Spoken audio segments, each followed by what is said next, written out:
पत्रकार भाइयों से, जो टीवी के ऊपर रोजाना मैं देखता हूं कभी भी जाकर के घर पे, जब वो जो हमारे किसानों के बारे में उल्टे सीधे बयान लिखते हैं और दिखाते हैं, कभी हमको उग्रवादी, कभी भगोड़े, कभी नकली किसान, इस तरह की जो बातें, वहां स्टूडियो में बैठी कुछ मैडम हैं जो इस तरह की बातें, जी हिंदुस्तान वगैरह ऐसे ऐसे दो टीवी है, वो शायद बेकाऊ वकाऊ होंगे, जो ऐसी बात करते हैं, उससे हमको बड़ा दुख होता है। मैं उनको ये संदेश पहुंचाना चाहता हूं, जो भाई यहाँ पर अपना फोन है, फोन से इन बातों को दूसरी जगह भेज के व्हाट्सएप करके सबको बताएं, ताकि उनको भी पता लगे।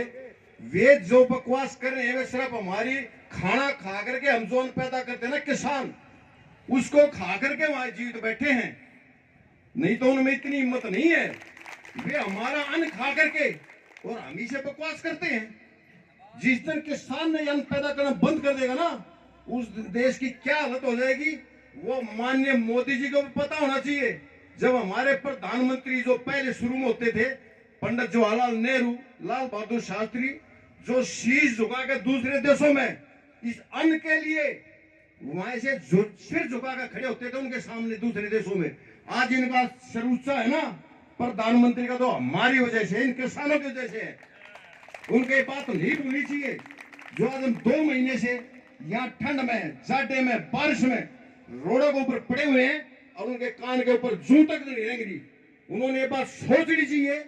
ये बहुत शर्म की बात है, जो आज किसान, इस देश को बनाने वाला निर्माता और अन्नदाता है, वो किसान है, और वो किसान आज रोड के ऊपर बैठा है और वो आराम से वहां राज कर रहे हैं। वो को राज करना नहीं होता, राजा का होता है अपनी प्रजा का ध्यान रखना, वही सच्चा इंसान होता है और वही अच्छा राजा होता है, जो अपनी प्रजा के बारे में सोच कर देखे।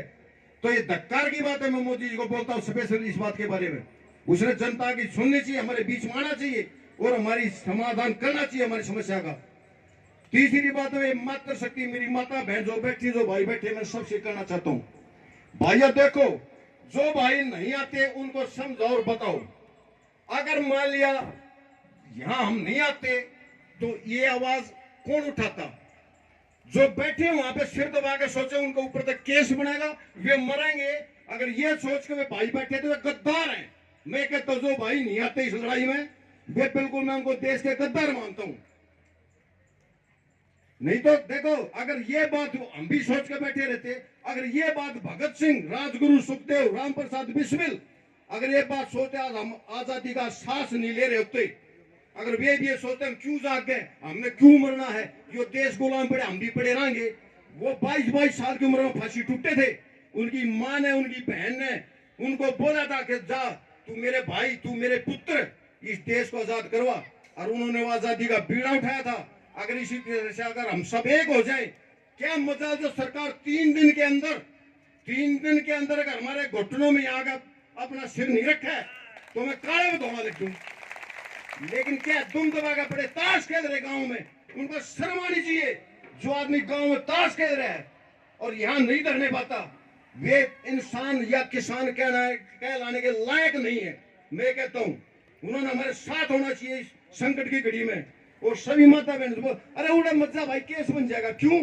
जो तेरा घना लाडला से, वो भगत सिंह लाडला नहीं था उसकी माँ का, जिसने फांसी टूटा था, देश आजाद कराया था। इसलिए मैं सब मातृशक्ति से बोलता हूँ, अपने बच्चों को, अपने आदमियों को एक रूप धारण करो अपना झांसी की रानी का, जो तलवार लेकर लड़ी थी। एक रूप धारण करो भगत सिंह की माँ का, अपने बच्चों को बोलो जा बेटा, वह बॉर्डर पर तेरे बाप, तेरा पिताऊ, तेरा दादा, तेरा भाई बैठा है, तू भी वहां जा और उनके साथ कंधे से कंधा मिला के ये लड़ाई लड़, ताकि हम इसको ऊपर विजय प्राप्त करें। धन्यवाद भाई साहब, गलती हो क्षमा करना। जय हिंद।